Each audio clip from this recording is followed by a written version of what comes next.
नमस्कार दोस्तों, मैं हूं सुरजीत श्याम और आप देख रहे हैं वर्कर वॉइस स्टार्टिंग। दोस्तों, आप में से जिन लोग अभी सहारा इंडिया के अंदर पैसा फंसा हुआ है, लगातार हमारे चैनल को देख रहे हैं और बहुत सारी इन्फॉर्मेशन आप तक जा रही है। साथ ही आपने पूरे देश से क्लेम किया सेंट्रल रजिस्ट्रार के पास, उसका बहुत अच्छा असर हुआ। भारत सरकार को मजबूर होकर 5,000 करोड़ सुप्रीम कोर्ट से जाकर के आदेश लाना पड़ा।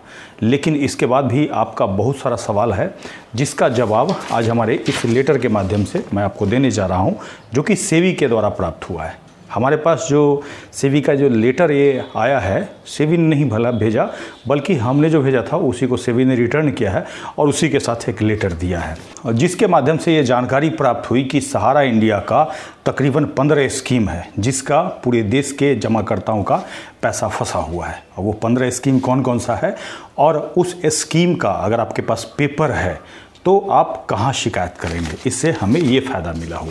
और आपको बता दूं कि ये जो पूरा जो आप चिट्ठी देख रहे हैं, ये हमने अभी पटोरी के अंदर सहारा इंडिया जमाकर्ता कल्याण मोर्चा का 24 फरवरी 2023 को जो प्रोटेस्ट किया था, जितने भी जमाकर्ता यहाँ उपस्थित हुए थे, प्रोटेस्ट में भाग लिए थे, उनका साइन करवा करके हमने 17 जगह भेजा था, और उसी में से एक जगह सेबी को भी भेजा था। और वो सेबी ने हमें लेटर लौटा दिया है, और उसके साथ क्या क्या है इसकी जानकारी दूंगा। और साथ ही 15 स्कीम जो सहारा इंडिया का है, जिसमें आपका पैसा फंसा हुआ है, उसके लिए कहाँ शिकायत करना है, ये भी हमें लेटर के माध्यम से सेबी ने बताया है। तो आज हम इस पूरी जानकारी को देंगे, न केवल जानकारी देंगे बल्कि वो लेटर भी देंगे जिसके माध्यम से ये जानकारी हम तक आई है। और आप उस लेटर के माध्यम से आप अपना, आपके पास जो भी बॉन्ड है, जो भी स्कीम है, उसका नाम मिला करके चेक कर पाएंगे, और चेक कर पा करके जो संबंधित विभाग है वहाँ पे आप शिकायत कर सकते हैं। और सबसे बड़ी बात है, इसमें इन्होंने ईमेल आईडी भी दिया है। हो सकता है ईमेल आईडी बहुत सारे लोग मांगते रहते हैं, तो ईमेल आईडी से भी आप शिकायत कर सकते हैं, जिसमें आपको सेंट्रल रजिस्ट्रार का भी ईमेल आईडी मिलेगा। तो इस पूरी जानकारी को देखने के लिए हमारे इस वीडियो पे बने रहें, और ध्यान रहे पूरा वीडियो एक बार देख लीजिए, उसके बाद भी कोई भी कमेंट्स करके पूछिएगा, क्योंकि आप जो जानकारी आप कमेंट्स करके बार बार पूछते रहते हैं, वो जानकारी अक्सर हमारे वीडियो के माध्यम से पहले ही बताया हुआ रहता है। तो आइए हम इसको स्टेप बाय स्टेप करके जानते हैं। दोस्तों, आपको बता दूं कि पूरे देश के अंदर सहारा इंडिया के नाम पे फर्जीवाड़ा चल रहा था। पिछले साल फरवरी 2022 में हमने सहारा इंडिया फर्जीवाड़े का भंडाफोड़ किया। अब ये भंडाफोड़ मैं इसीलिए कह रहा हूं क्योंकि सहारा इंडिया नॉन बैंकिंग का सभी लोगों का पैसा जमा सहारा इंडिया में ही कराया गया था, नॉन बैंकिंग बोल करके। और 2012 में जब सुप्रीम कोर्ट का आदेश हुआ और सभी को पैसा वापस करना था, उसके बाद उनका अलग अलग सोसाइटी के अंदर कन्वर्ट कर दिया गया। पहले क्यूसॉप पे किया गया था, अब पैसा नहीं दिया जा रहा है। जब भी उनका मैच्योर हो जाता है तो उसको एक अलग स्कीम के तहत कन्वर्ट कर दिया जाता है। और इसी के वजह से मैं फर्जीवाड़ा बोल रहा हूं, क्योंकि 2015 में ही सहारा इंडिया का नॉन बैंकिंग का लाइसेंस रद्द हो गया, और फिर भी लोगों को सहारा इंडिया बोल करके ही पैसा लिया जा रहा था। और इसी जानकारी को बरकरार रखते हुए हमने कई प्रोटेस्ट किया, और उसी एक प्रोटेस्ट जो था 24 फरवरी 2023 को, जिसमें हमने सहारा इंडिया जमाकर्ता कल्याण मोर्चा का गठन किया था। और गठन करने के बाद 17 अथॉरिटी के पास हमने शिकायत तो भेजा था। देख सकते हैं ये सभी लोगों ने जो कंप्लेन किया था और साइन किया था, ये सारा सिग्नेचर हो सकता है आपको दिखे भी ना भी दिखे। खैर, इसका जो अहम जानकारी है, जो लेटर हमारे पास आया है, वो सेबी की तरफ से आया है, और इसी में वो लिखा हुआ है, एक तरफ हिंदी में है और एक तरफ इंग्लिश में भी है। तो मैं दोनों तरफ स्कैन करके आपके साथ शेयर करूंगा। और आपको बता दूं कि इसमें सहारा इंडिया जमाकर्ता कल्याण मोर्चा के नाम से आया है, और ये कहा गया है कि सहारा संस्थाओं के खिलाफ आपकी शिकायत के संबंध में, जो हमने शिकायत किया था, शीर्षक वाले मामले में सेबी को आपकी शिकायत प्राप्त हुई। हालांकि कृपया ध्यान दें कि सेबी नीचे दिए गए 3 सहारा संस्थाओं से संबंधित शिकायतों से निपटता है।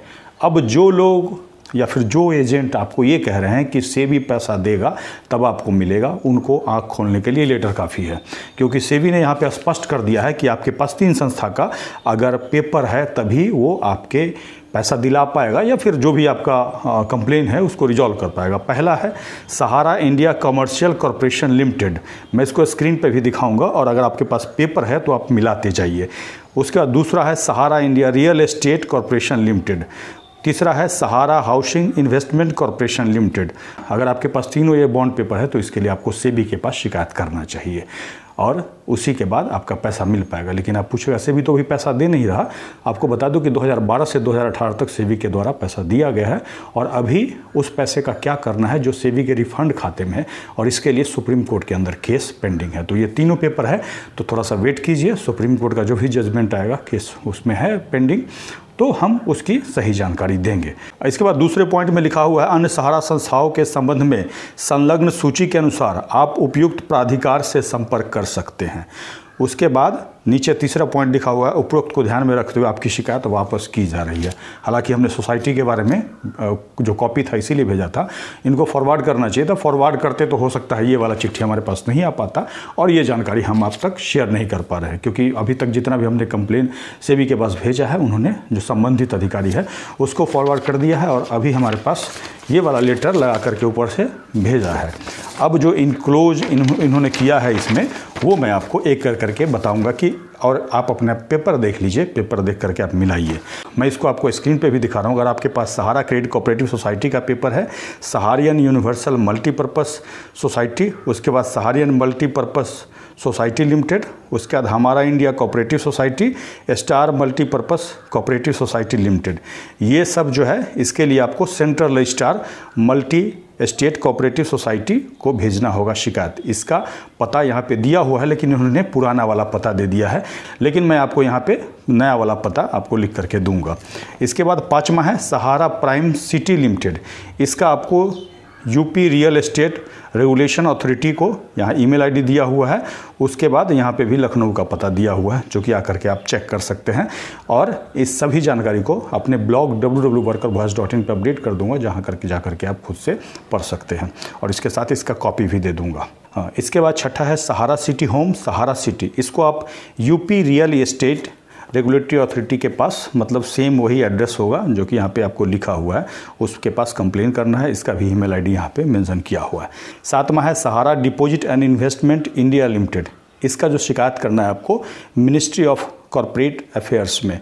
इसका भी ईमेल आईडी दिया हुआ है और नई दिल्ली का पता आपको साइड में दिख रहा है। आठवां है Sahara India financial corporation limited. इसके लिए आपको आरबीआई के पास कंप्लेन करना है। इसका ईमेल आईडी भी दिया हुआ है और इसका एड्रेस जो है वो भी दिल्ली का दिया हुआ है। ध्यान रहे आपके पास पेपर है तो पेपर मिला करके देख लीजिए और आपको कहाँ कहाँ कंप्लेन करना है ये जान लीजिए, क्योंकि ये जानकारी मैं अपने तरफ से नहीं दे रहा हूँ, बल्कि सरकार का जो सेबी है उसने चिट्ठी भेजा है और इसका कॉपी भी हमारे ब्लॉग पे आपको मिल जाएगा। इसके बाद नौवां है Sahara India mutual benefit company limited. इसका आपको मिनिस्ट्री ऑफ कॉर्पोरेट अफेयर्स में कंप्लेन करना है। इसके बाद Sahara Q Shop unique product range limited, जैसा कि आप बार बार पूछते हैं, इसके लिए आरओसी मुंबई और ईओसी लखनऊ दोनों का ईमेल आईडी और एड्रेस दिया हुआ है, जिसकी जानकारी हमने पहले भी दी है।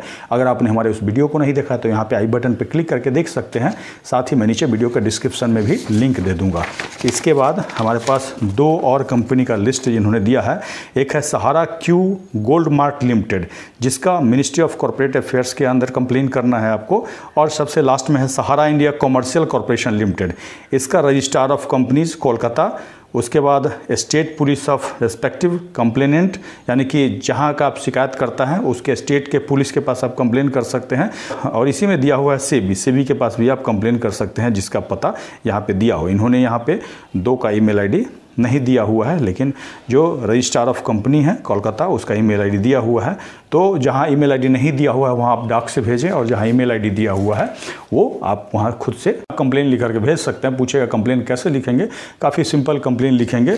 जिसके नाम से पता है टू में उसको लिख देंगे, पूरा पता लिख देंगे, विषय में पैसा वापस करने के संबंध में या पैसा नहीं दिया जा रहा है उसकी शिकायत, और उसके बाद मेरा नाम ये है, मेरा पता ये है, मेरा इतना पैसा हमने जमा किया था और पैसा हमारा नहीं दिया जा रहा है, ये हमारा जो बॉन्ड है उसका फोटोकॉपी अटैच है, हमेशा फोटोकॉपी दें, ओरिजिनल किसी को ना दें। ध्यान रहे इस बात को, और मैं शुरू से बताते आ रहा हूँ। जिसको साइन करने के बाद या फिर जमाकर्ता की मृत्यु हो गई हो तो उनका नॉमिनी है, परिवार का कोई सदस्य शिकायतकर्ता के रूप में साइन करके और रजिस्ट्री या स्पीड पोस्ट से भेज दें और वेट करें। हो सकता है आने वाले समय में जब आप कंप्लेन भेजना शुरू करेंगे सभी लोग, तो हो सकता है जैसे अभी जो सोसाइटी का है 5,000 करोड़ का आदेश हुआ है, बाकी का भी आदेश हो, लेकिन इसके लिए बहुत अधिक संख्या में लोगों को कंप्लेन शिकायत भेजना होगा, तभी जाकर के सरकार के ऊपर दबाव पड़ेगा। एक आदमी दो आदमी अपना खाली भेज लेंगे उससे काम नहीं चलेगा, पीछे हजारों की संख्या में लोगों ने भेजा है। और जैसा कि आरटीआई में भी सरकार ने माना है कि आपने इतना क्लेम भेज दिया कि वो गिन ही नहीं पा रहे हैं।